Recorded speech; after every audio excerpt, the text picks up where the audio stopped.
Assalamualaikum warahmatullahi wabarakatuh. Kami dari kelompok 1 ingin menjawab soal-soal pertanyaan dari tugas ketiga. Dan saya Ahdi dan Laika Fana, NIM nomor 66, ditugasi menjawab nomor 1 dan nomor 2. Langsung saja ke pertanyaan pertama. Saya akan menjelaskan tentang artikel yang pertama secara singkat. Menurut pandangan kelompok kami, etika bisnis dalam konteks Islam, hukumnya adalah boleh, selama tidak ada dalil yang menunjukkan bahwa jenis dan bentuk transaksinya dilarang. Prinsip ini menjadi landasan penting bagi para pelaku bisnis.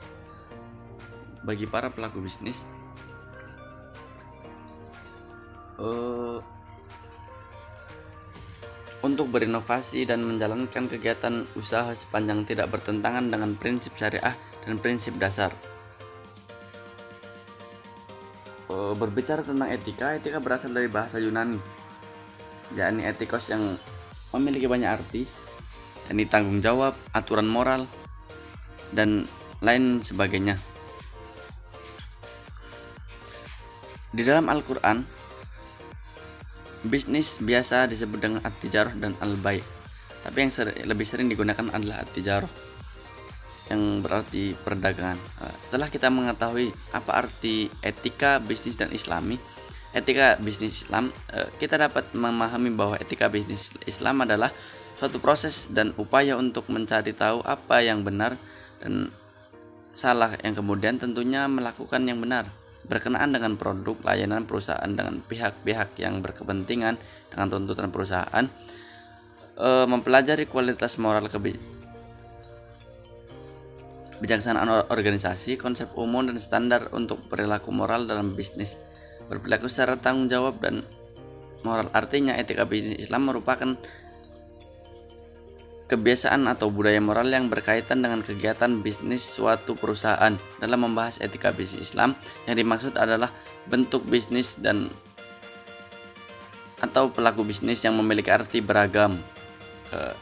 Jadi jika kita ingin menjadi pemimpin bisnis Muslim yang hebat, kunci utamanya adalah etika yang baik dan sesuai dengan ajaran Islam. Kepemimpinan tentunya akan dibentuk melalui etika karena akan selalu dibutuhkan dalam kondisi apapun, baik untuk diri sendiri, lingkungan, keluarga maupun masyarakat lain. Dalam menjalankan bisnis, seorang sangat dituntut untuk memiliki kemampuan khusus, karena hal tersebut akan mempengaruhi keberhasilan bisnis dan yang dijalankannya. Jika dia salah dalam memimpin, maka kehancuran akan menimpa usahanya atau menimpa bisnisnya. Lanjut ke pertanyaan yang kedua, yakni pandangan kami tentang artikel yang kedua. Pada artikel ini kita bisa memahami etika dalam Islam secara lebih rinci dan bagaimana mengukur etika bisnis dalam Islam. Ada 7 dimensi. Yang pertama adalah ketuhanan, saling peduli dan sejahtera, karena manusia harus menyadari bahwa alam semesta jauh lebih bersyukur daripada dirinya. Yang kedua adalah kebajikan. Artinya apa? Artinya perilaku yang bermanfaat bagi orang lain dengan kehalusan.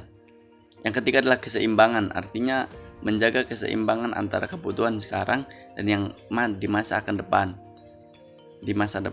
Selanjutnya adalah justice and equity, artinya hanya bertransaksi dan bermain adil untuk mencapai maksimisasi nilai guna memperkuat kesejahteraan masyarakat luas. Kelima, ketulusan, arti sebagai kebenaran dalam kata-kata, tindakan, kejujuran pikiran atau niat, bebas dari kemunafikan atau kepura-puraan. Selanjutnya, perwalian, mencerminkan pandangan bahwa pemilik akhir dari semua alam semesta dan kekayaan adalah Tuhan, dan Dia menciptakan manusia sebagai wakilnya atau khalifah. Yang terakhir, tanggung jawab, artinya sikap melaksanakan perbuatan baik karena merasa harus menghadap Tuhannya dan mempertanggungjawabkan perbuatannya. Sehingga ketujuh dimensi etika dalam Islam sangat berpengaruh dalam menjadi tolak ukur dalam menjadi penerapan etika bisnis Islam pada bank syariah.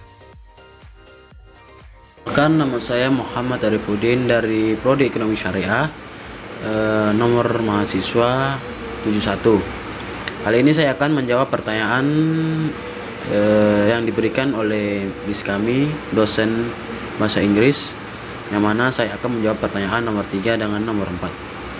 Pertanyaan nomor 3. In your own words, explain what Article 3 is about.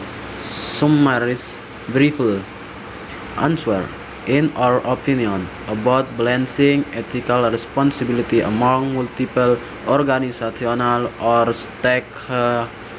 stakeholders. Actually, ethics and responsibility are something that must be implemented in doing business. Responsibility is arguably included in ethical theory in which individuals or business groups are responsible for fulfilling their citizenship duties. Every activity of an individual or business group must benefit the whole society. In this way, there must be a balance between economic growth and the welfare of the community and the surrounding environment. If this balance is maintained, then social responsibility has arguably been achieved. Nah, kemudian masuk ke pertanyaan nomor 4. From what you have learned in this course, how do you explain Islamic business ethics? Answer. After we learn about ethics in Islam, as a Muslim and as a student majoring in Sharia economics, the way to convey it is actually simple. We often heard that doing business is a familiar job, as our common role model, Prophet Muhammad, who has a mission to spread Islam through trade. Until now, many Muslims have entered the world of business or trade. Saya Falah Ilmi akan melanjutkan jawaban nomor 5 dan 6. Number 5. How does article help you understand with Islamic business ethics is answer. This article on Islamic business ethics really helps us in answer this question. On the other hand, this article also profit us with additional insight into Islamic business ethics, where before we read this article, we did really understand Islamic business ethics. Thank God, after reading this article previously, there were some things that were difficult to understand and knew they are as to Dex. Number 6. What are the similarities of articles? Mention all that you can find. Answer. The similarities. This the article discuss business ethics in Islamic. This article is about the business aspects and the behavior of the business person. This article also deals with responsible business leadership. This article also diskusi Islamic banking. Oke, assalamualaikum warahmatullahi wabarakatuh. My name is Ihsan Adrian Bungas. My name 2019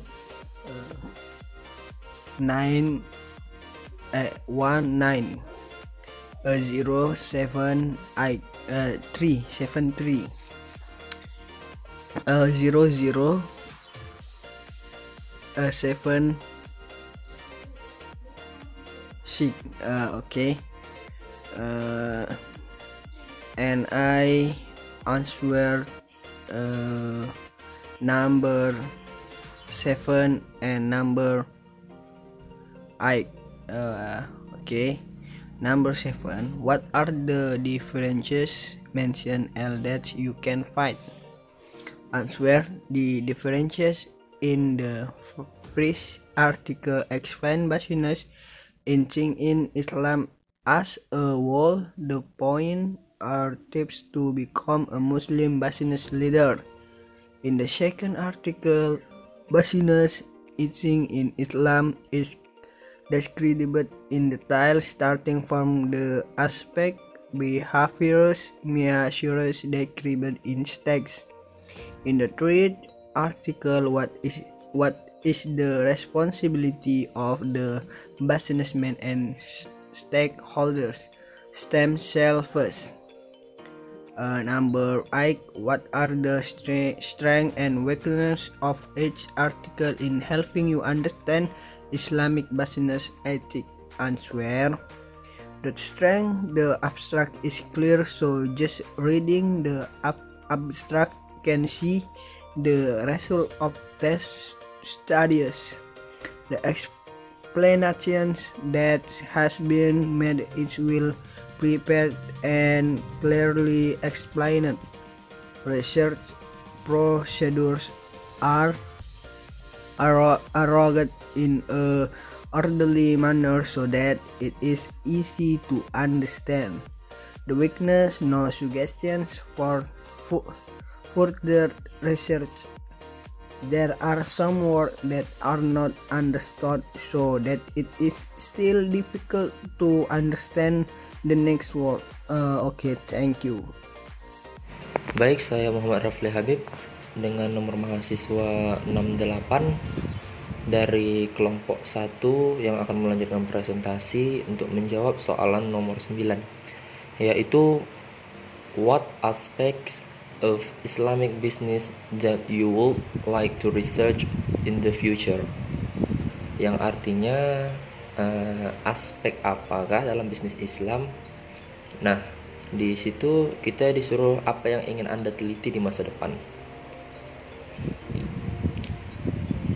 Nah, kami jawab yaitu the business aspect that I will apply in the future is, of course, the first is unity.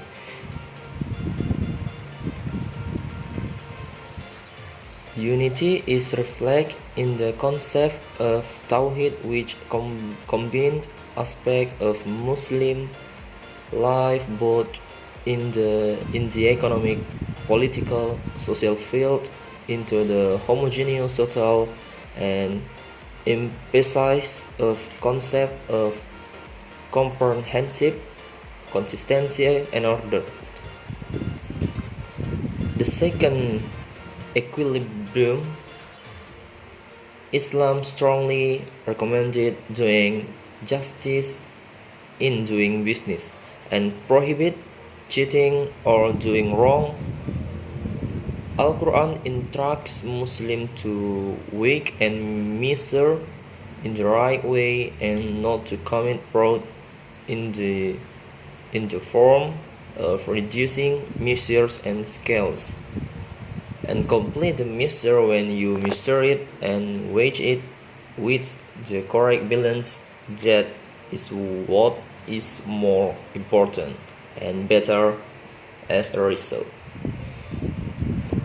Nah, arti dari dalam aspek bisnis Islam apa yang ingin Anda teliti di masa depan, kami berpendapat bahwasannya aspek bisnis yang akan kami terapkan ke depannya tentunya yang pertama adalah persatuan. Nah, persatuan seperti apa? Yaitu persatuan yang tercermin dalam konsep tauhid yang memadukan aspek kehidupan muslim baik dalam bidang ekonomi, politik, sosial menjadi satu kesatuan yang homogen atau satu kesatuan yang sama dan mengedepankan konsep konsistensi dan ketertiban yang komprehensif yang menyeluruh. Nah, equilibrium kedua, Islam sangat menganjurkan kepada melakukan keadilan dalam berbisnis dan melarang menipu atau berbuat salah. Al-Quran menginstruksikan umat Islam untuk menimbang dan mengukur dengan cara yang baik dan benar dan tidak melakukan kecurangan berupa pengurangan takaran dan timbangan seperti yang tertera dalam firman Allah, yaitu dalam Quran surah Al-Isra ayat 35, dan selesaikan takarannya saat kamu mengukurnya dan timbang dengan timbangan yang benar, itu yang lebih penting dan hasilnya yang lebih baik. Nah, berikut jawaban kami untuk soalan yang ke-9.